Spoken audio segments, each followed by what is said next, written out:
Hello everybody, I'm Katherine Morgan. I'm head of Barclays High Growth and Entrepreneurs, and I'm delighted to be here today with this great panel that you're going to hear from in a minute.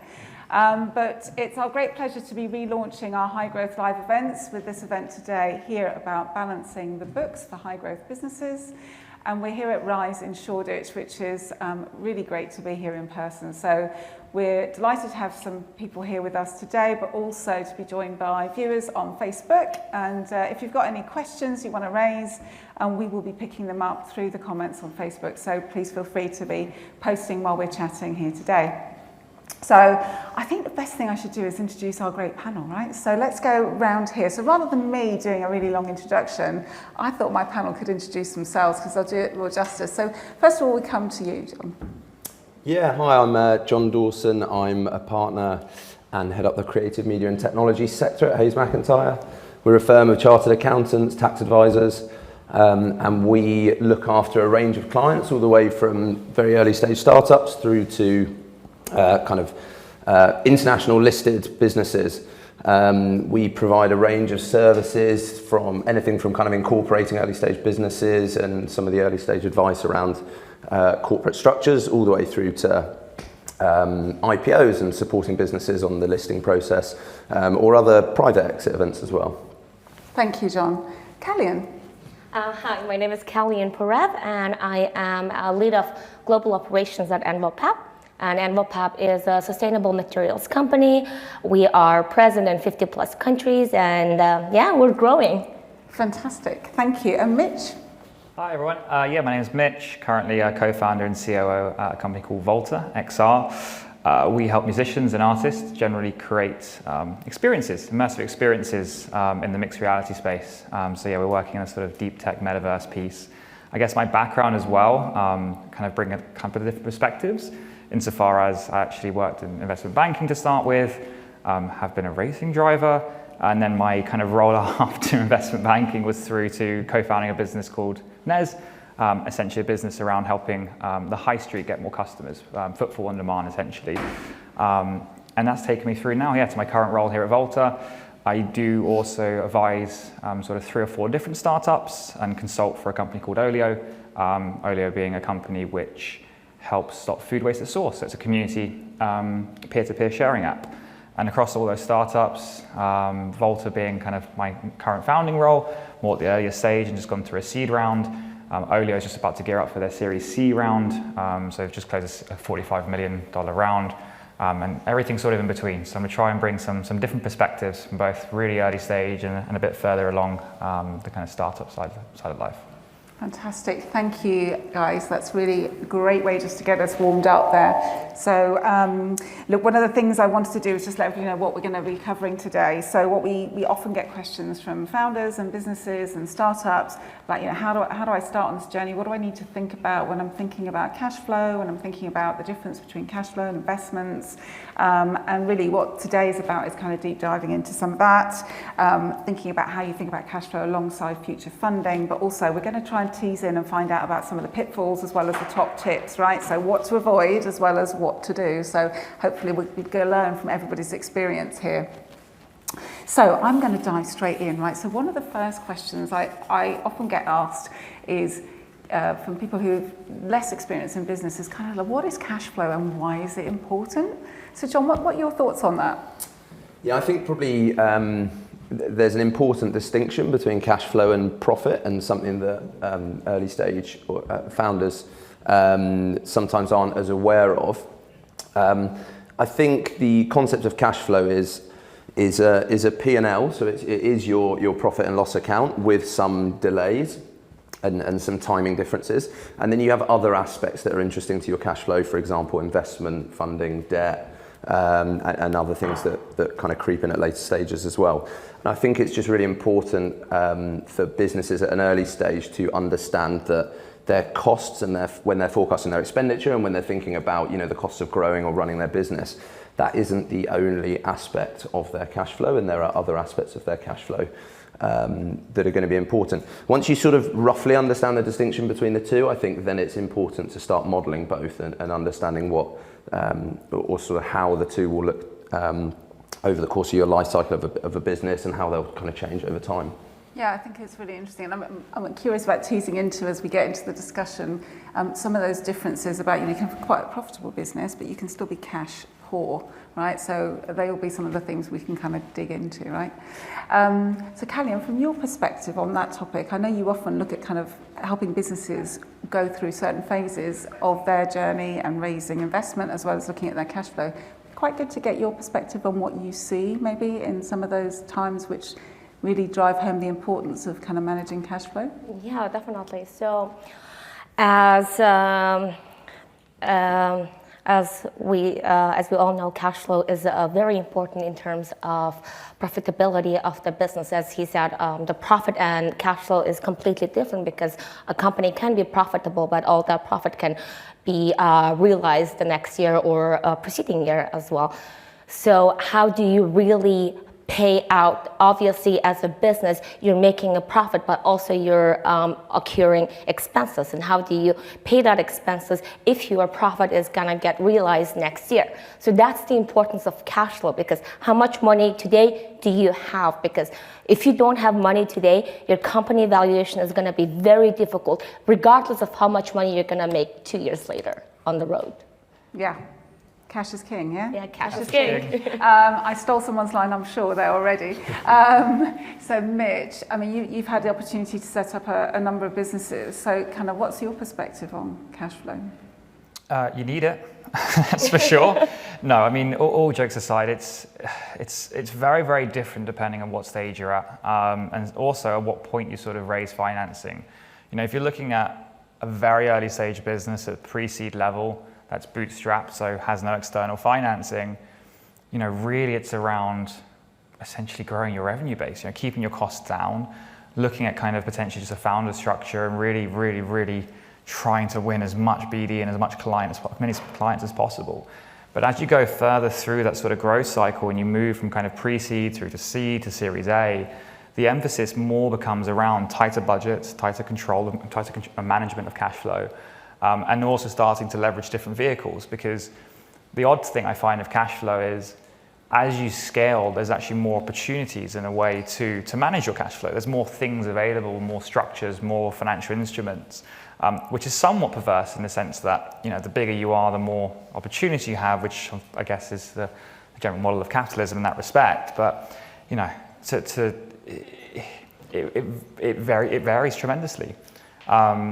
And keeping a keen eye on it with the visibility, with the idea that a lot of businesses will have some sort of funding event, whether it's external debt, whether it's external equity, and keeping an eye on knowing when that event horizon is, and bearing in mind everything you're doing now is essentially fuel and maximize your success at that future funding round, that future event.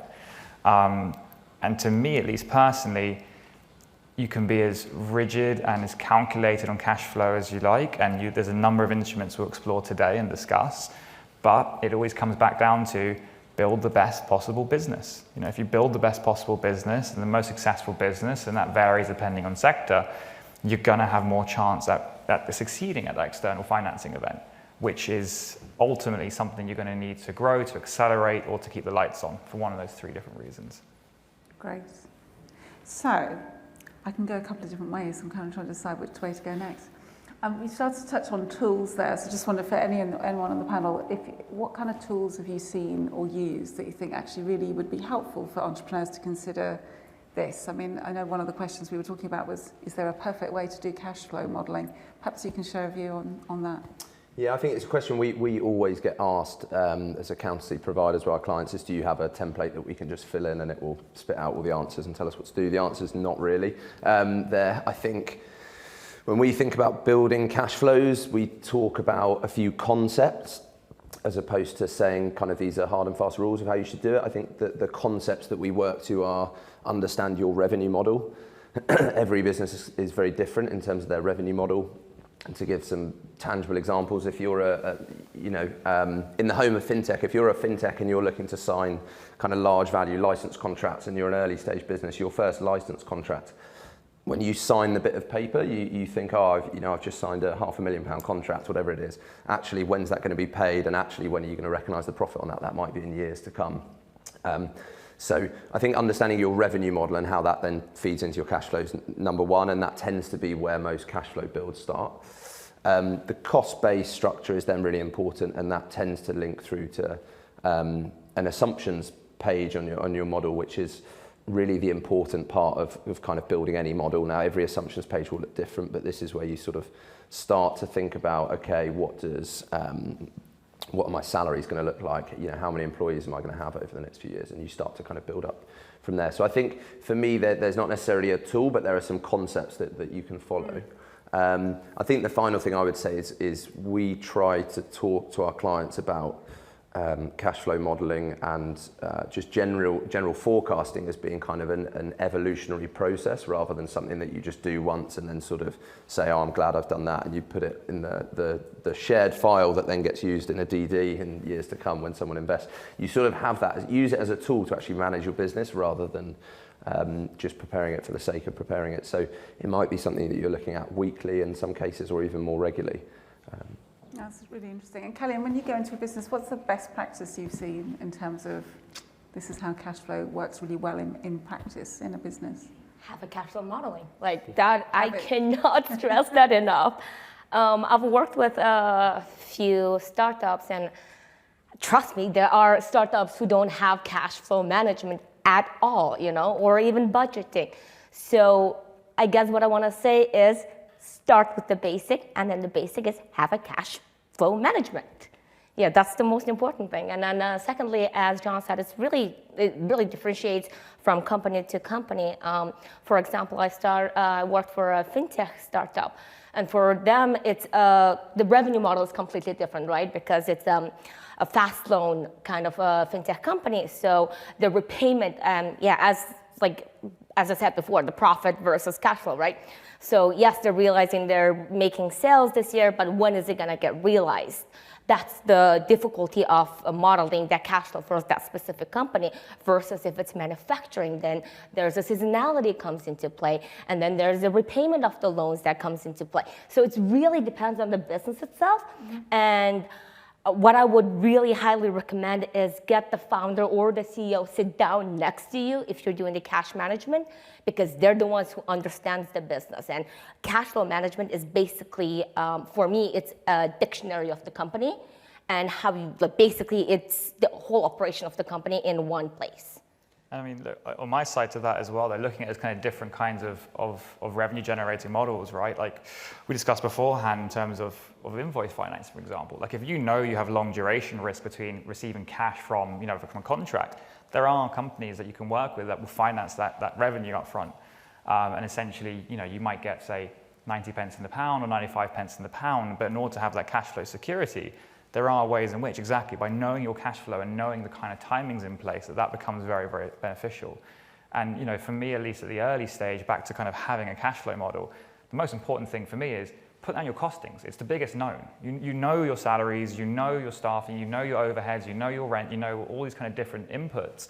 What you don't necessarily know at the early stage, you're very unlikely to know unless you're doing something very well, is something predictable in terms of revenue. Revenue is always the most unpredictable at the early stages. It gets more predictable as you grow. But the very, very early stages, how much money do I have in the bank? How much am I spending per month? That's the easy part. And that ultimately, at least for very early stage investors, they want to see that. They want to see that you have your eye on the fact that you understand at least your cost base, that you're building in contingency, because the sad reality is people always think they'll spend less and earn more. In reality, they spend more and earn less, and you need to build in contingency to your model to that. And I always say to other founders in kind of the advisory capacity, your experience almost will help with that contingency buffer. So if it's your kind of first time running a business and you're a first time founder, I might even suggest looking at a 15 or 20% buffer. Whatever your cost base is, jack it up by 20%. The more experienced you are, and if it's your second, third, or fourth attempt, you can start to bring it down because you yourself know the kind of unforeseen circumstances that come up. And there are always unforeseen things. And that's ultimately why people tend to overspend. Either it's an unforeseen adverse event or there's an opportunity you've seen in the market. And opportunities often require capital to finance those, at least in the short term. So yeah, from my perspective, that's kind of the case. And I guess kind of full loop into the assumptions piece that you mentioned, John, around laying down the assumptions. 1,000,000%. Investors want to see that, and that's actually, going into the context of fundraising, it's very much to see how do you actually think around your own market. And often when you're building out a revenue model at the early stages, it isn't the final number they're looking at. In fact, most people will completely disregard that number, will remove your revenue line from the model and see how much cash flow do you have on a pure cost base in terms of month of runway. But what they're looking for is, can they take the idea or the concept of their product and apply it to some sort of market? So your estimation on the available market, of course, is a very valuable input. If it's grossly overstated, they might expect you to be an exuberant founder and actually have that level of exuberance by grossly overestimating your own market. If you have overly ambitious conversion rates of how big is your market and how can my product scale, it's another red flag. So often in the context of revenue modeling, I'd always suggest looking at it from the perspective of, here are some very conservative assumptions. Here is as many assumptions rooted in evidence that I could find. They don't have to be the most credible sources, but something that you can kind of work towards and think, okay, I've got this statistical report, for example, that says the following. I've got X that says something else. Okay, I've got a little bit of evidence there. I can back up my claim.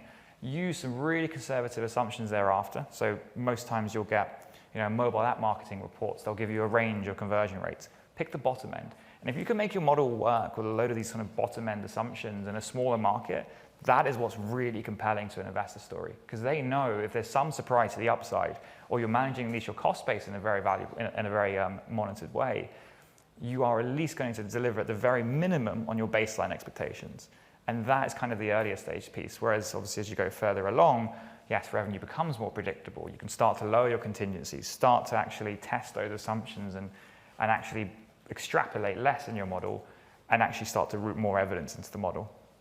So very different there. Yeah. Just one thing to pick up on, if that's right. I think something we see some of our clients do really well is recognise contingency and opportunity, and some of them separate it and talk about contingency being, what happens if I've slightly underestimated my costs. Opportunity, very important, as kind of there will be new directions that I can pivot my business in. There'll be new market opportunities. We might expand internationally. We don't know where yet, but at some point in the future. And I think for me, one of the pitfalls, which perhaps I'm preempting the question, but one of the pitfalls is often where you see businesses having to raise money to be able to exploit opportunity.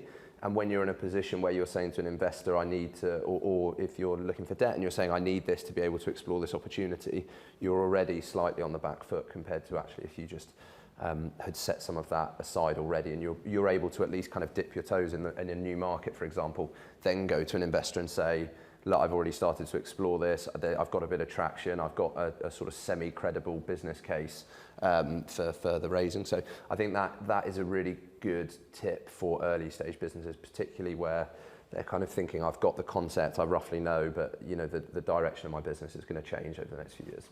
Yeah, I mean, financing opportunity, if it's not an LOI, like a letter of interest or something, it always, to an investor, might feel a bit like, okay, and why hasn't this opportunity materialized? So exactly that, right? It's planned for, there might be opportunities in place so you have the capital to exploit it if you need to.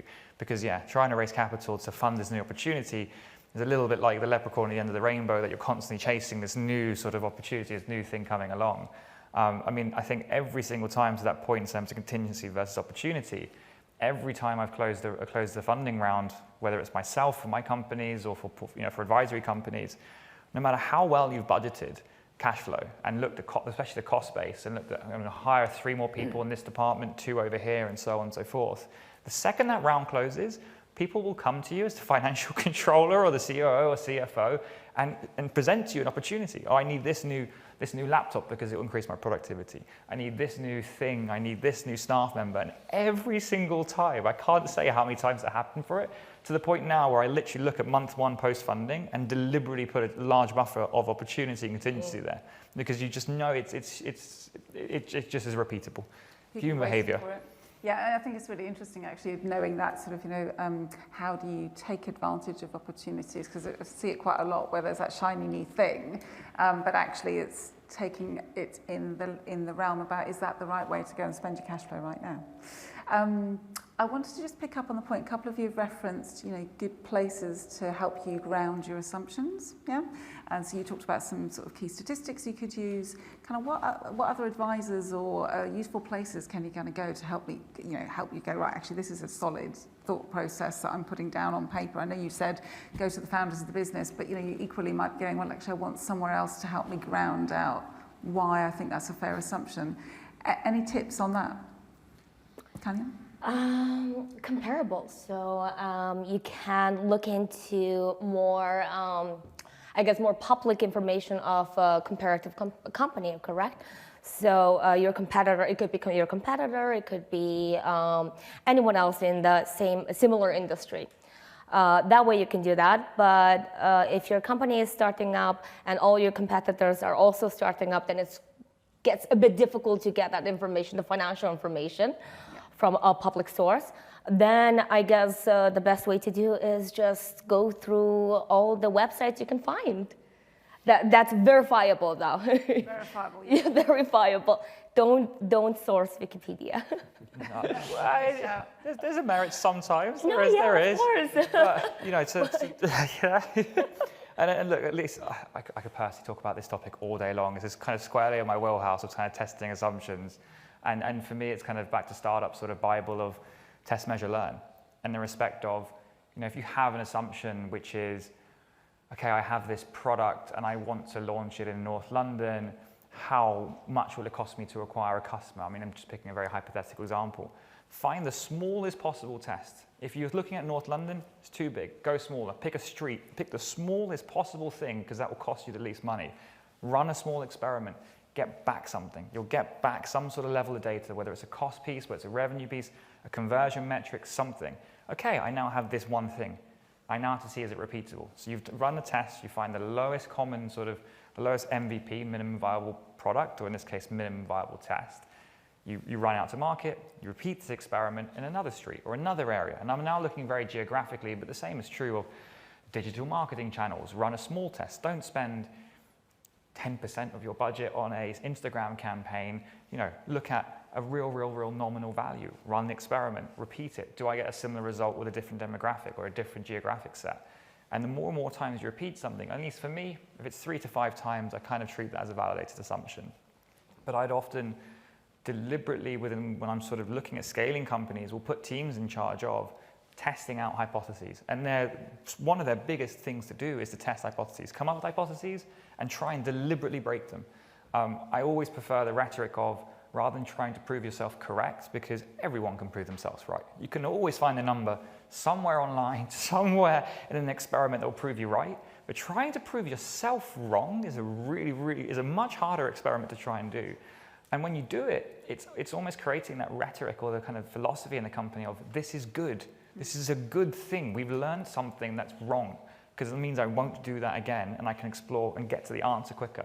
To borrow a phrase we spoke about beforehand, to learn quick and fail fast. It really is everything, because time is everything, right? And to that point, God, it sounds a bit of a Gordon Gekko quote, but time being money and everything, it really is true.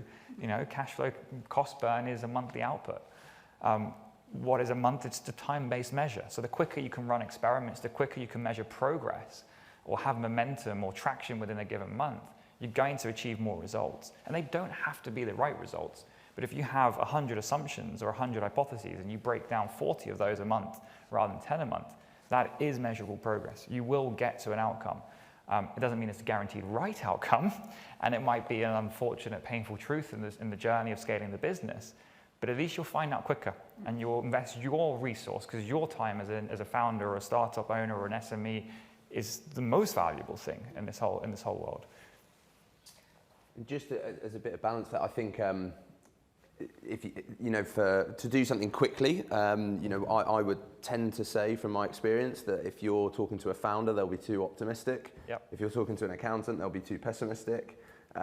If you want to get a pretty good blended answer, have someone who isn't your founder or your CFO in charge of preparing the model, and then ask for both opinions, and then they'll give you their opinions on all the assumptions, and then you can roughly take those and work out something in the middle. You'll probably get a pretty good answer at the end of it. I think one of the sort of classic things that's always said about working capital models is they're always wrong. There's never been one prepared ever in the history that's been right. So don't try and get the right answer. Just try to get to the least wrong solution in the kind of the shortest amount of time. And ultimately, the purpose of working capital is quite often sort of multifold. It's one, how do I manage my working capital in the business? But a lot of the time, it's when I present this to investors or potentially other stakeholders in the business, but mainly investors, do I look credible? Do I look like I know roughly what I'm talking about, and I've arrived at sort of relevant assumptions that have then built my model?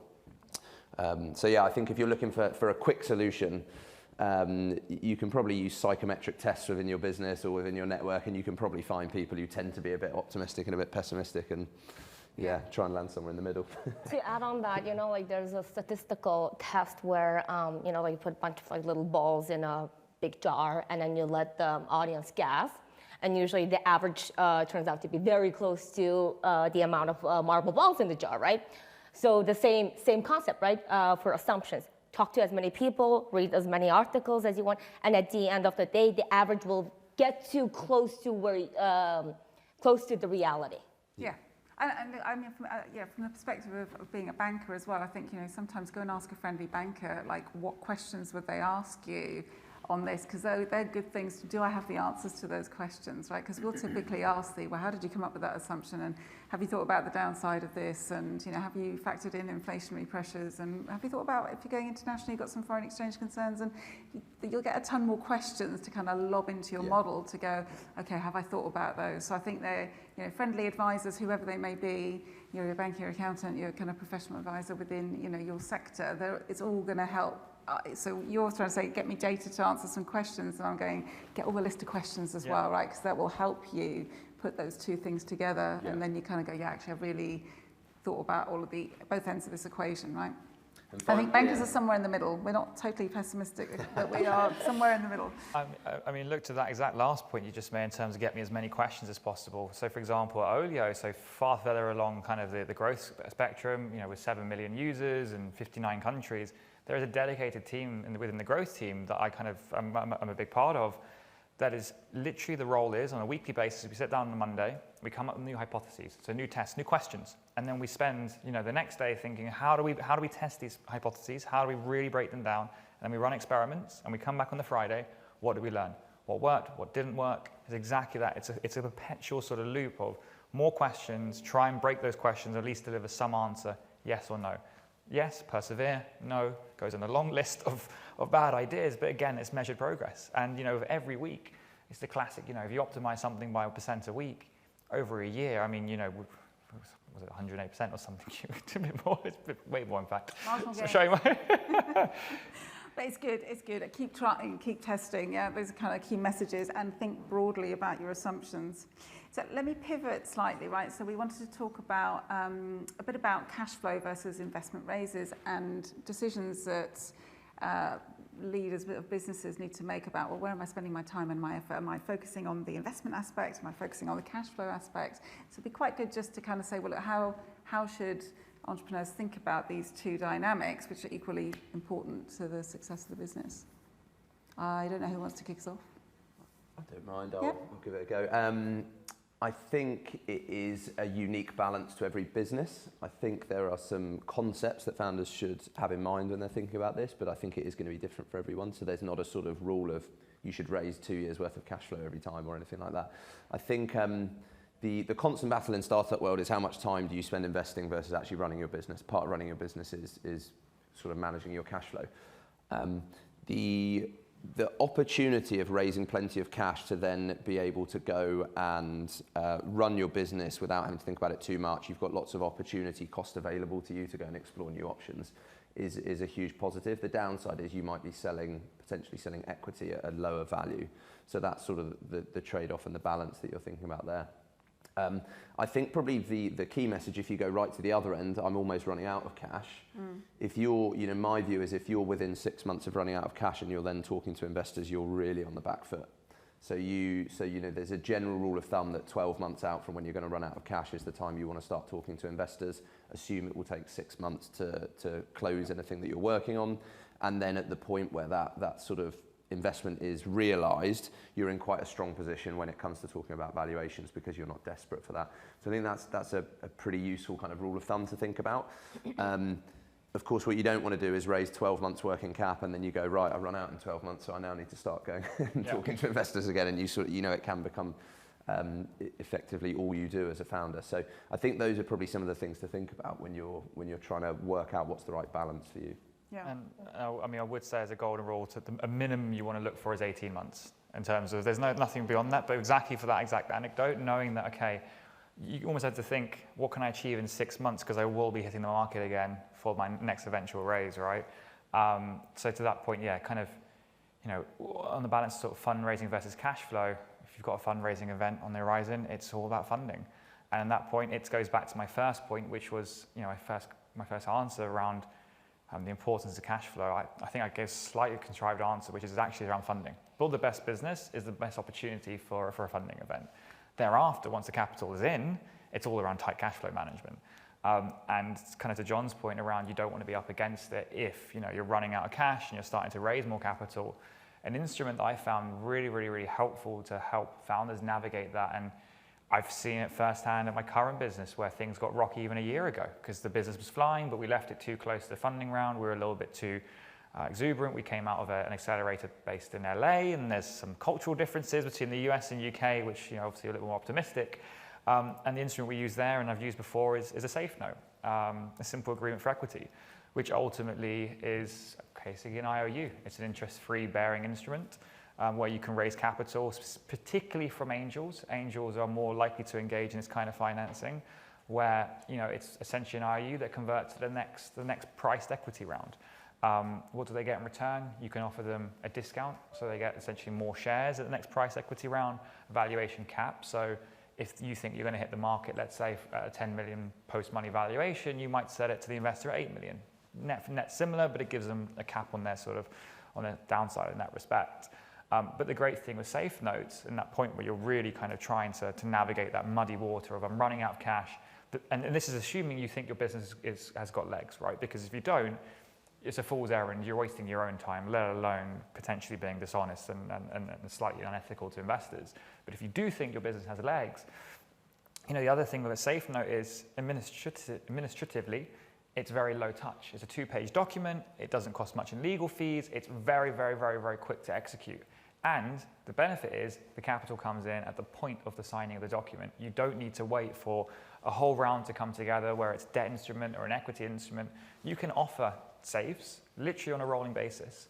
And I now kind of, given where the market is headed, where interest rates are still at rock bottom, yes, they've slightly increased, but still near zero. I kind of consistently advise other founders where if there is a credible angel or someone that you want involved, take the safe. It converts to the next round. Offering a valuation cap may be considered twice because then you're pricing your note.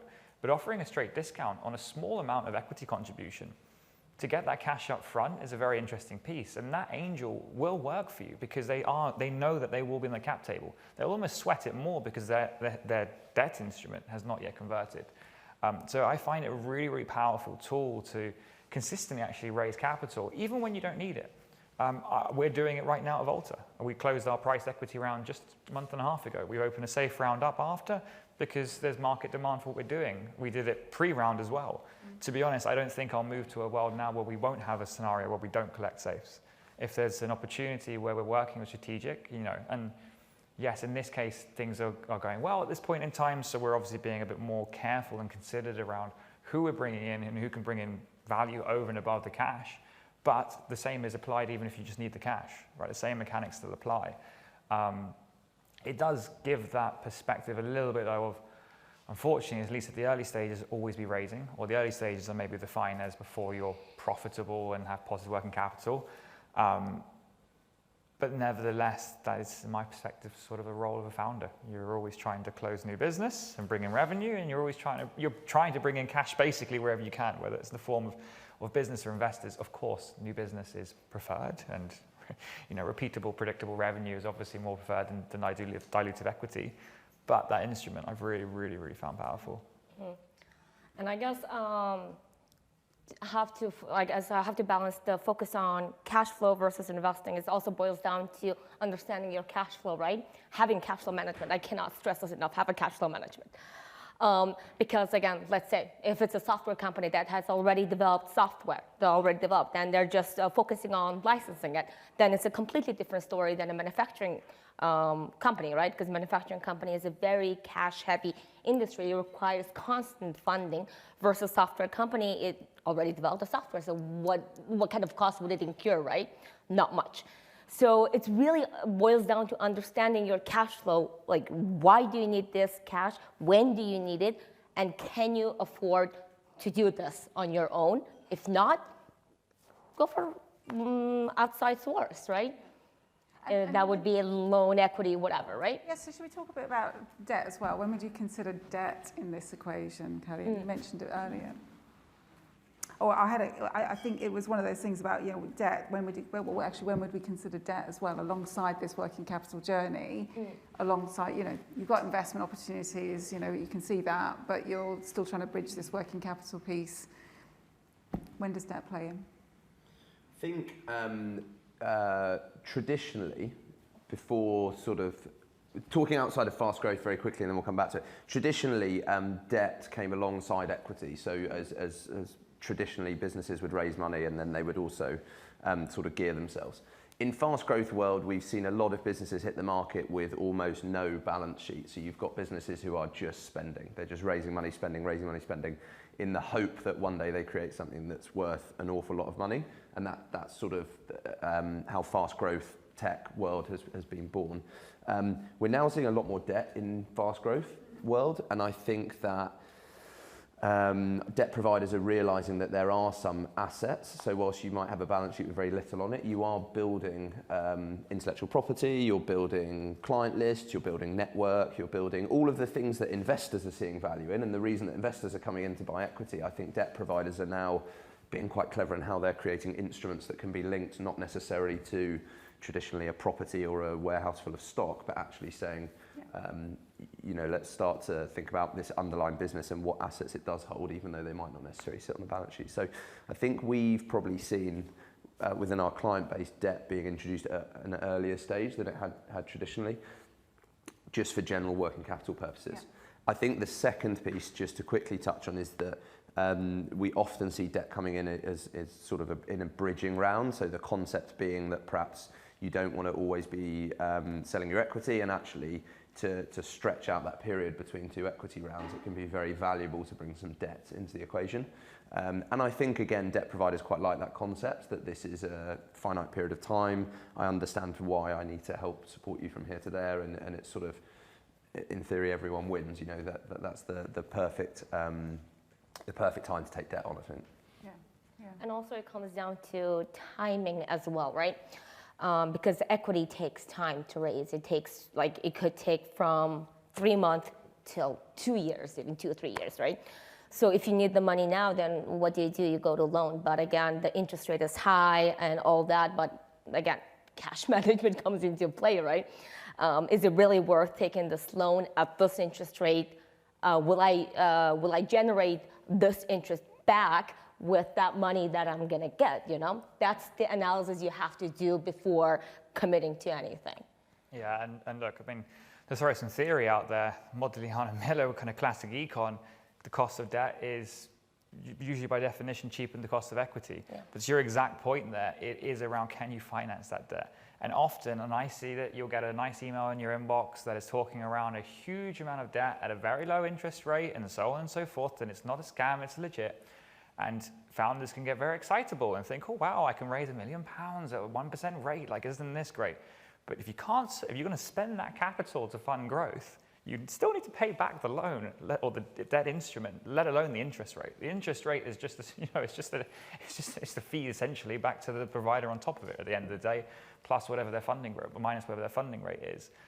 So from a personal perspective, debt does make me apprehensive unless I'm confident I can finance that debt. Otherwise, it's a race to the bottom. And I've heard all sorts of structures coming out recently in the crypto space, and maybe that's a topic for another day in this conversation today.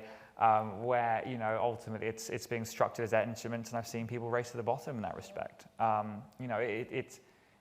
It's a surefire way. If you cannot fund that debt, it's tricky. And I personally lean to the point of probably an instrument to look at when you're profitable, from a personal perspective, to manage the kind of balance of risk. At least for, a lot of my perspective is coloured with the idea of I am in high growth tech, so you're bringing an interesting perspective from manufacturing. It's different across sectors, but at least in my space, there's a number of our businesses had zero balance sheets for the first 2, 3, 4 years, and then we've looked to bring in a revenue model. So for those first 3 years, I wouldn't touch debt with a barge pole. The caveat is the safe note, because there is no repayment of the safe note. It converts into an equity instrument. It's a convertible, a hybrid. It is labelled as debt, but that is the only instrument I'm aware. There are some other funkier ones that some providers might work with you on that kind of acts as debt, even though there is no capital servicing. If you're cash negative and you don't have assets for security, then that loan is gonna cost you basically everything you own at that point. So it's really boils down to how much do you need this money and how fast do you need this money? I think just quickly to touch on the point Mitch raised, the concept of a business becoming profitable. You can still be a very fast growth business running out of cash, but be profit generating. And this is often what we see. Anytime you're growing, you're generally cash flow negative, or you find yourself in a negative working capital position because you're having to spend money to facilitate the future growth, which might come a month later or 2 months later. So you can be in a really positive position. You can be showing everything moving in the right direction, but actually your cash is going down.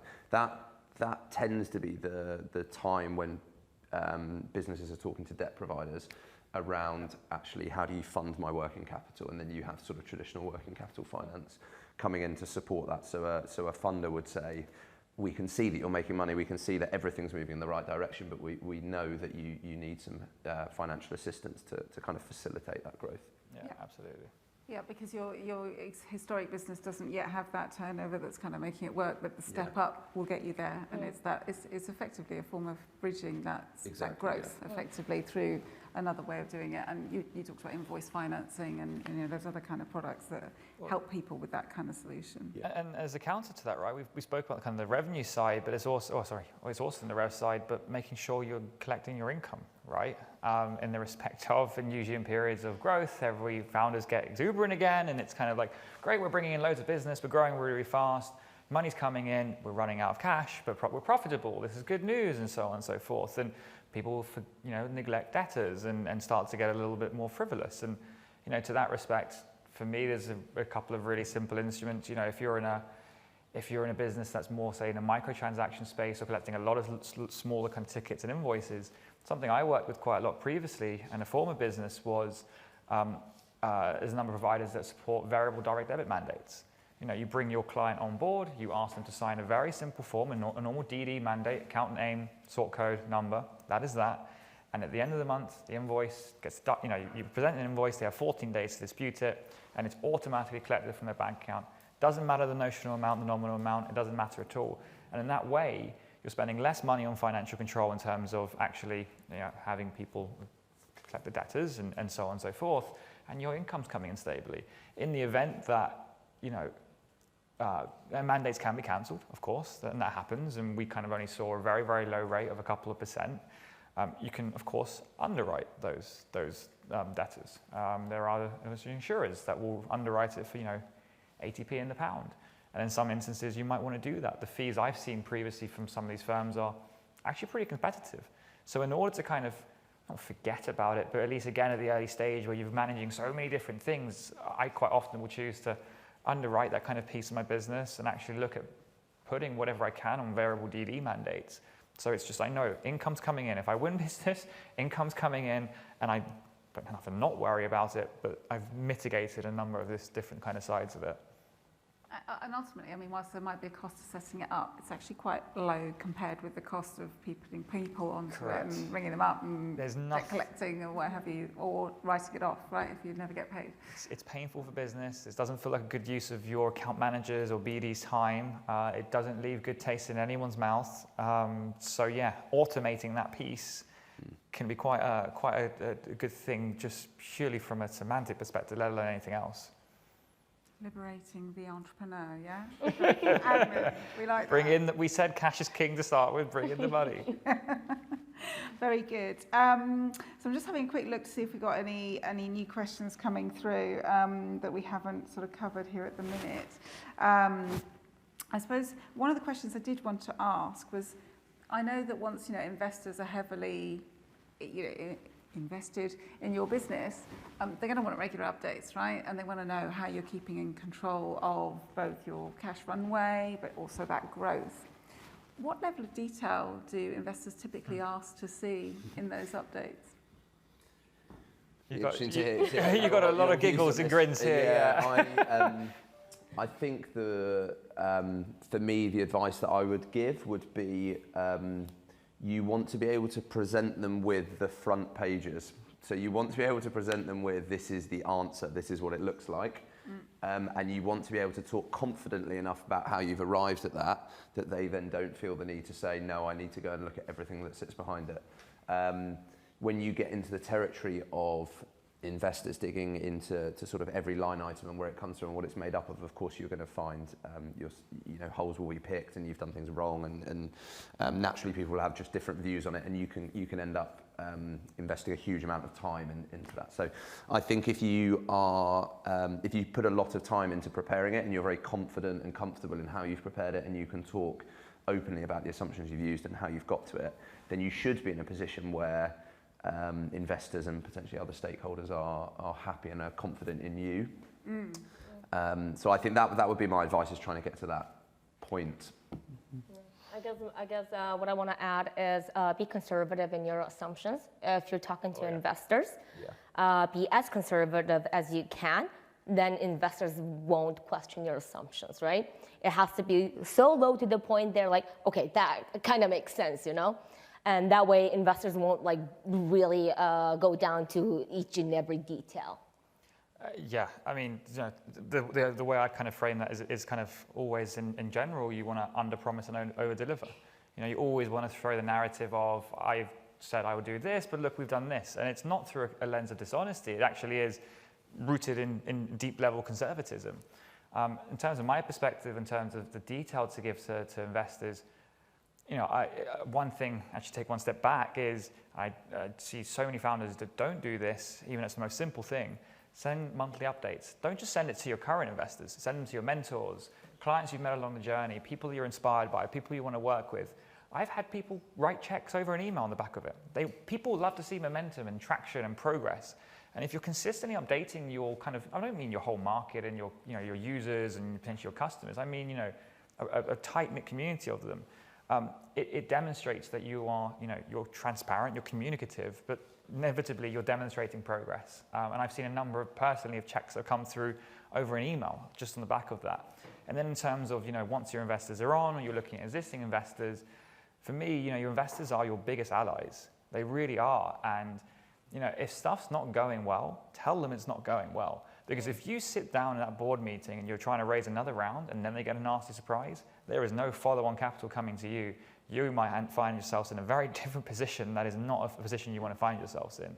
So the quicker you can have that conversation, if something is not going well, they will work for you. They're already vested. And the longer the time you have collaboratively to solve the problem, well, at least if you work with them, you still got your integrity, you're still showing that you're willing to work on it, and you may even get a token sort of bridge financing because it was a case of, okay, we bought into your vision, it hasn't quite worked out, the market dynamics aren't quite right there, but you told us about this problem, you worked with us on this problem, we'll support you for another year to try and see, can we get past this problem? So for me, there's obviously the devil's in the detail, right? To go back to your point, John, you don't want to flood anyone with too much information, because the more you give, doesn't matter if it's an investor, a customer, or a family member, or whatever it is, the more questions people are asked, rather. But exactly, given a sort of headline summary, but if that headline summary is pessimistic, tell them it's pessimistic. You might not want to do it over an email. You probably want to get them on a phone call or in a meeting or something, but you still need to get it out there, because for me personally, the most progress I've made in businesses has either been from fellow founders, because founders all have the shared pains of fundraising and running a business and the shared fears and experiences that we've gone through, and investors on the other side of the coin, because they've seen more founders than we've all seen put together, especially if they're institutional in a fund. And they will have someone in their network that might not have the answer, but can definitely prod you along to the answer quicker than you'd ever be able to navigate yourselves, unless you are a serial entrepreneur who's done it 10 times over, and then you're probably not in this room or in these chairs, and so on and so forth. Yeah, and I love that tip about, do the regular updates even when they're not being asked for, because there's something in that kind of discipline of kind of taking some self-reflection as well around, okay, so actually if I look at my business plan, am I making the progress I expected to in all areas, or have I kind of got a bit distracted and now I need to kind of get back on something, or my team, maybe need to kind of help me through this bit, which is obviously proving a little bit more challenging. So I think that's really cool to have that discipline. I love it, by the way. I've seen some really great updates from businesses that are just really inspiring as well, when you kind of see the journey that they're going on, and the fact that they invest the time into doing that really shows me how they care about the growth of that business through all of the phases that they're going through. It's nice to kind of engage with. My CEO and co-founder at Volta, he's been making he writes an email to himself once a week. It's kind of reflective exercise for the week. And then now we're 3 years into the journey. At the bottom of those emails, there'll be a little blurb at the bottom. What did I tell myself 1 year ago on this exact week? And it's a reflective exercise. And it's to show progress. Where were we 1 year ago? Where are we now? You have to back yourself. You have to assume, if you're in any business, that you're going to maintain some level of progress. If you're standing still, you need to think of ways in which you can grow, because that is the ultimate, construct of a company, or at least a business. But yeah, that reflective exercise, it's an easiest way to demonstrate progress. Yeah. Absolutely, always. Find some interesting stuff as well when you and put in that email. Ask. I'm hiring this person. I can't find this thing. I need to be introduced to this person. And the longer your list gets, and the more your network goes, you're keeping up to date with your nodes. And this is something I've learned through the accelerators. Every person is a node in your network. Keep them apprised. And that's the easiest way to keep warm. But also offer opportunities. I met this person. It wasn't quite right for me, didn't work for us, but I think they're amazing, or this is a great opportunity. Does anyone in my network want to reach out to this person? Yeah. Keep it two ways. Don't just take, give information, but give opportunity. I like that one too. I'm not going to come out with my tagline off the back of that one. We'll wait for that later. Did you want to say? Yeah, I think as well, you often see the best investor updates and just probably the best commentary about businesses where they sort of intertwine some of this financial information with commercial information and just other industry relevant information. And something which we were briefly speaking about before was sort of the notion that investors now are more interested than just your finances, and they want to know about ESG is typically very high on the agenda for a lot of investors. And so intertwining kind of some of your ESG strategy in with your working capital, or in with your sort of profitability statements, is quite valuable, because I think it helps to tell the story as we're not just focusing on this. So actually the reason that the spend is higher here is because we found that to be a more sustainable solution, for example. That can be a really big tick. So I've overspent and I'm going to run out of money, but actually people reading that and going, yeah, that's a real positive. So I think probably, I don't know, maybe even 5 or 10 years ago, that probably wouldn't have been particularly relevant for most kind of investor updates, whereas I think now it is what investors are looking for. Absolutely. And I know, Kellyanne, you were talking about that actually in terms of the challenges and how should, or your perspective on that sort of balancing demands around sort of managing the financials, and then really thinking about how you build your business so that it is sustainable and it kind of works for longer. What were your thoughts on that? Yeah, so the market environment has changed, right? 3-4 years ago, ESG wasn't as big of a deal as it is today. Investors weren't as aware of ESG investment 3-4 years ago as they are today. So I do agree with you. ESG is a very important part of any corporation, and they should say that they should really report that to all investors, and not only all investors, all stakeholders of the company. And that would be your client, your employees, like your partners, your suppliers, whoever you deal with, that information has to be out. Because again, how do we promote sustainability? We have to get it out there, right? Everybody has to say something about ESG for everyone to hear about ESG. Yeah.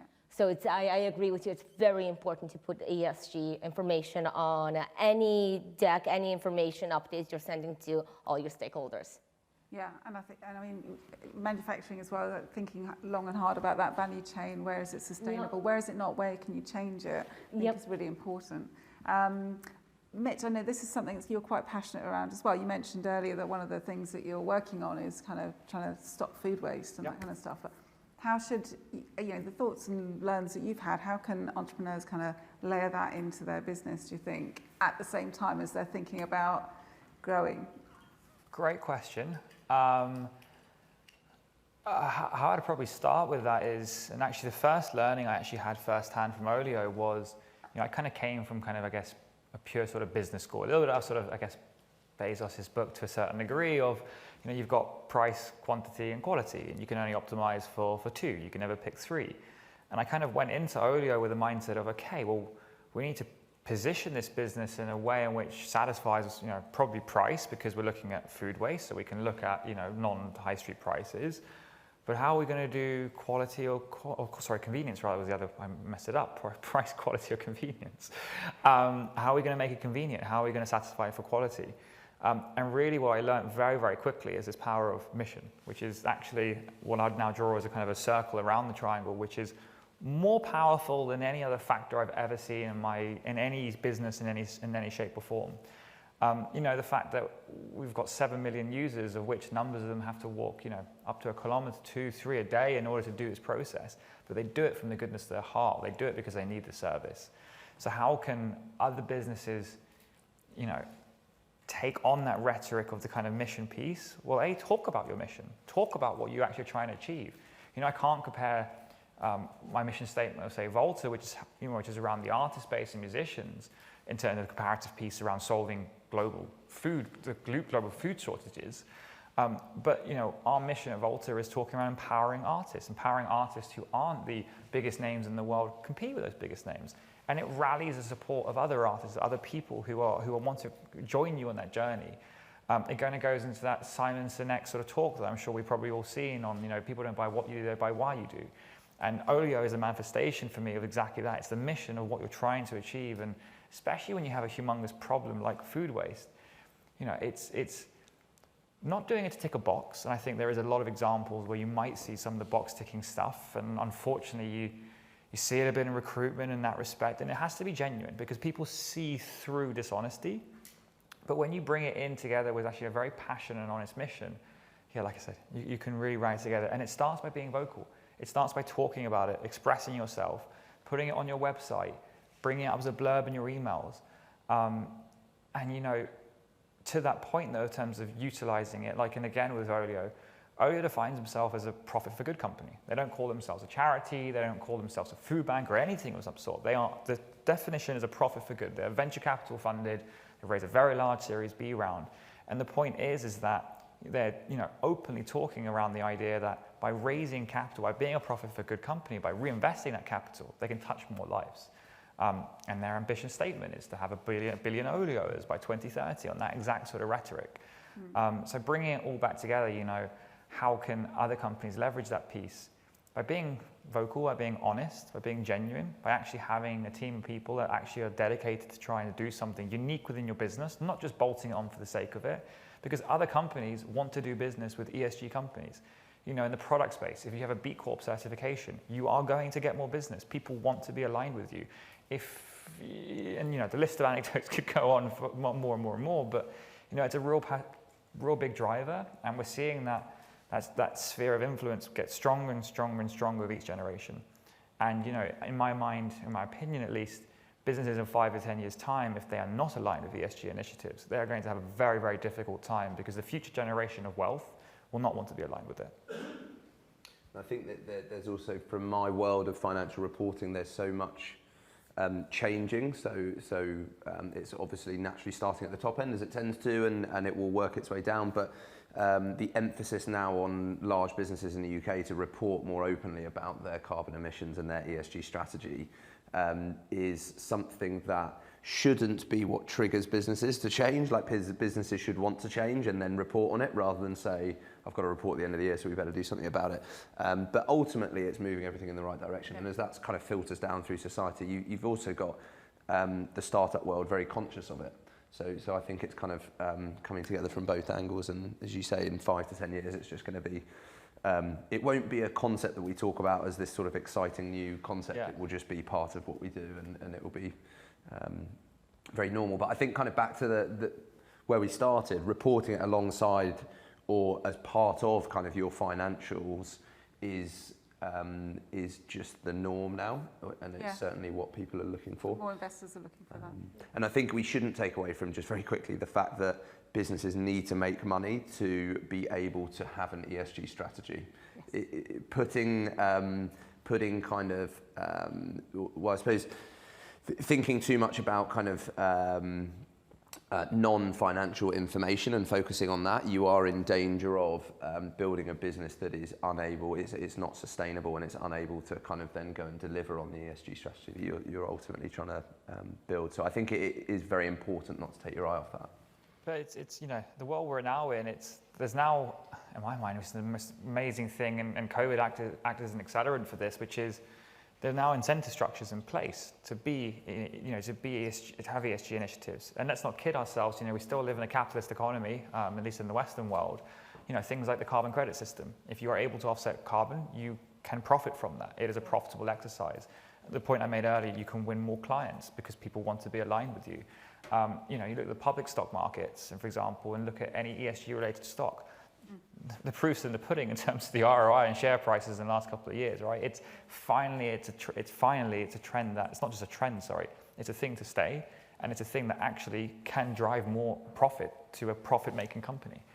For me, that's a beautiful thing when capitalism aligns with actually the right incentive structure, which in this case, finally is, I know I'm not going to say it's perfect, I'm not going to at all, but it's coming. It feels like finally it's coming. Yeah, it's that purposeful entrepreneurship, correct. Which I think kind of really, it resonates, right? And also we all know why we're in business doing what we're doing and bringing some of those really great ethos to bear. But I think, using the vehicle of entrepreneurship to drive change is kind of interesting, right? And also you can see that investors are also getting more educated about ESG as well. For example, we are in the process of fundraising, and we approached this fund, and they've requested just the typical stuff, right? The financials and all that. And we are an ESG company, so they want to see how much trees we saved, how much carbon we're saving and all that.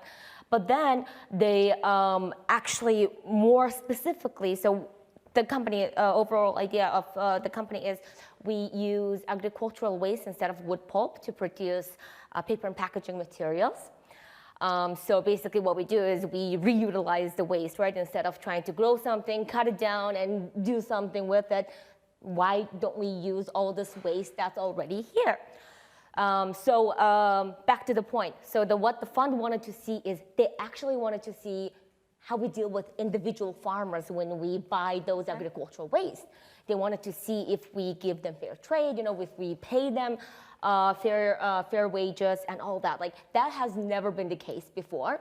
The investors, what they want to see is what's your profit, what's your margin, what's the bottom line. But now they want to talk to the individual farmers, which is way below down the supply chain.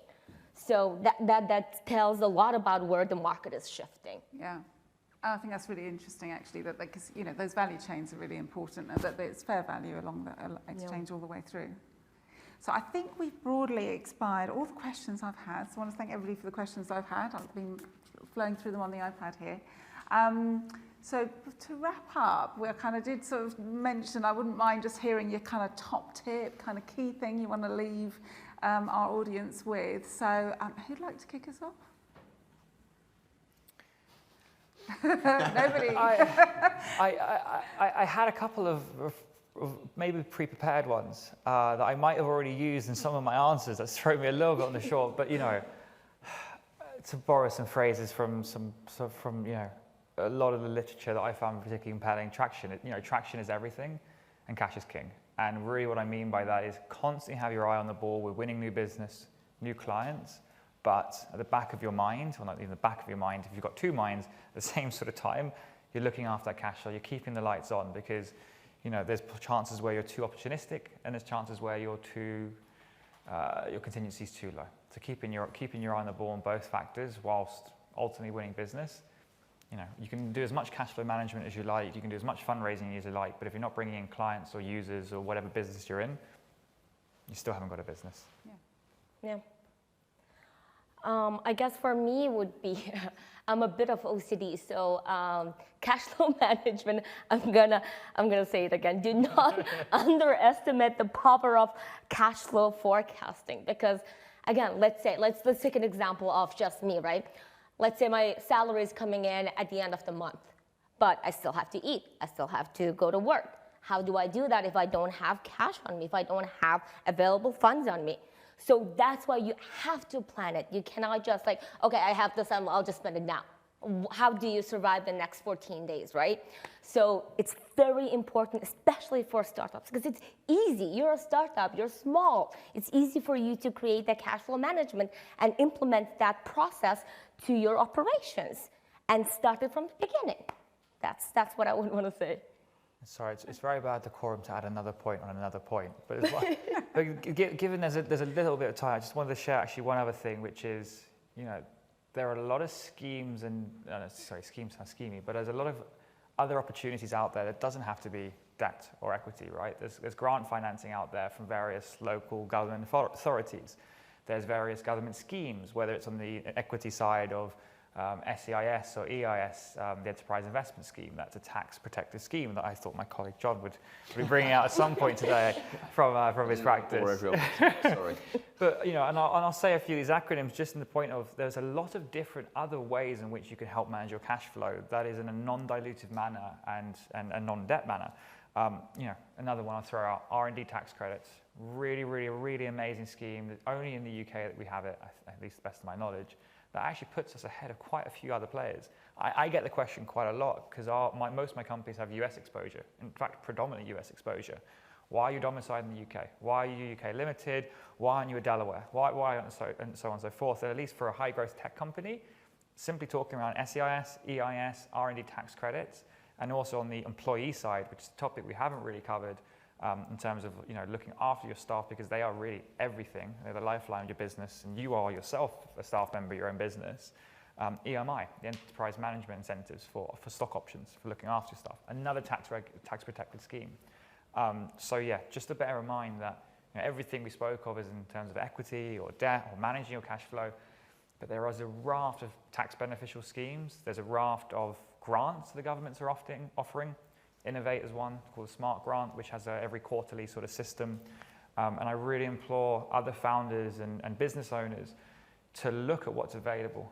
It's all very Googleable. There's centralized repos online. Hustle. Business at the beginnings is always hustling, to be honest. But just, don't be afraid to turn over every rock to see what you might find there. It's a good shout. There's lots out there. There's lots out there. Thank you. John? Yeah, loads of tax incentives I should have brought up there. But yes, if you speak to any accountant, or most accountants will be able to tell you all about the excitements of R&D tax credits and using. Exactly. And I think some of the ones you mentioned, EMI schemes, using that as a way to incentivize people without it being a cash outflow, really good way to manage working capital. R&D tax credits, getting cash back from the government for what you're ultimately investing in and what you're spending.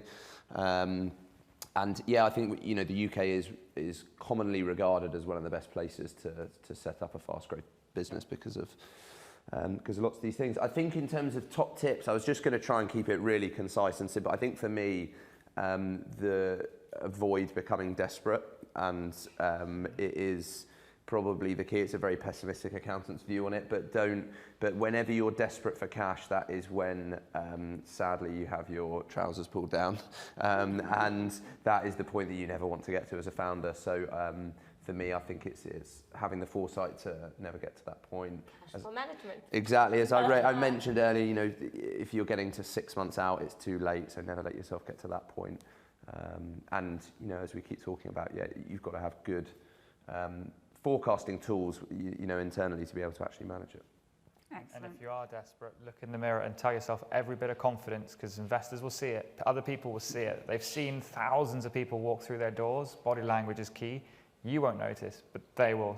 When you're in that kind of position, look in the mirror, tell yourself you're everything, and believe it and embody it.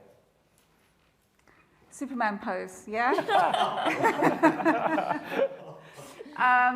So look, well, I just want to just summarise for me what I heard there, right? So it's kind of use your contacts, find out all the tax schemes, cash flow management every single day, right? For breakfast, lunch and dinner. And be prepared, right? Broadly, yeah? So I just want to thank you all for being such a fantastic panel. I've really enjoyed this. I could keep on going, but I know we do have to close. But I do want to thank you very much. It's been fantastic. What we are going to do is we'll be posting this on our Barclays Health Pledge site.